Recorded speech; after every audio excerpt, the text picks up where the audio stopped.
यहाँ आया क्या है? क्रिया है। यहाँ क्रिया है, आया। अब इसमें देखिए, भारत के प्रधानमंत्री, मिट्टी का तेल, इन सब में क्रिया नहीं है कि है? देखिए, नहीं है। इन दोनों वाक्यों में क्रिया नहीं है, इसमें क्रिया है। तो ध्यान देना है आपको, अगर उपवाक्य है तो उसमें निश्चित रूप से क्रिया होगी। ठीक है, तो जो ही वह आया, क्या है ये? उपवाक्य है। अंतर यही है, बहुत मोस्ट है। क्या है ये? उपवाक्य है। अब भारत के प्रधानमंत्री, मिट्टी का तेल, ये दोनों पूरा पूरा क्या है? पदबंध है। पदबंध क्या है? पदबंध है। याद रखना है, पदबंध है। पदबंध किसे कहेंगे? जब वाक्य में एक से अधिक पद होते हैं।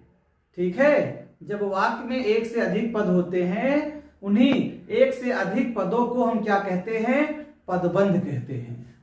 ठीक है, और उपवाक्य पदबंध तो होते हैं, लेकिन उसमें निश्चित रूप से क्रिया होगी। उपवाक्य में निश्चित रूप से, अनिवार्य रूप से क्या होगी? क्रिया होगी। अंतर यही है। ठीक है, उपवाक्य तो पदबंध होते हैं, लेकिन उपवाक्य में निश्चित रूप से क्या होगी? क्रिया होगी। उपवाक्य में क्रिया का होना अनिवार्य है, लेकिन पदबंध में क्रिया का होना अनिवार्य नहीं है। इसको आप चाहे तो स्क्रीनशॉट ले सकते हैं। ठीक है, फिर आगे बढ़ते हैं।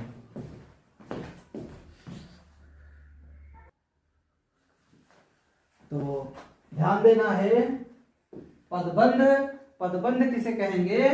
पदबंध में यह जरूरी नहीं है कि उसमें क्रिया हो। ठीक है, तो इसके पहले जब हम पढ़ाए थे, आपको बताए थे, कोई भी शब्द जब किसी वाक्य में आता है तो वह पद कहलाता है। तो यहाँ भारत क्या है? पद है। प्रधानमंत्री क्या है? पद है।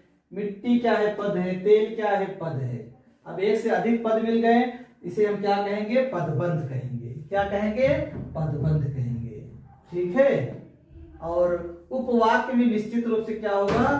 क्रिया होगा। वाक्यों का ही एक भाग क्या कहलाता है? उपवाक्य। उपवाक्य में निश्चित रूप से क्रिया होगा, लेकिन पदबंध में यह जरूरी नहीं है क्रिया हो। चलिए अब आगे बढ़ते हैं। तो आप इतना जानते रहिए, कोई भी शब्द जब वाक्य में आता है तो पद कहलाता है। जब एक से अधिक पद हो जाते हैं, पदबंध हो जाता है। पदबंध में निश्चित रूप से, या जरूरी नहीं है कि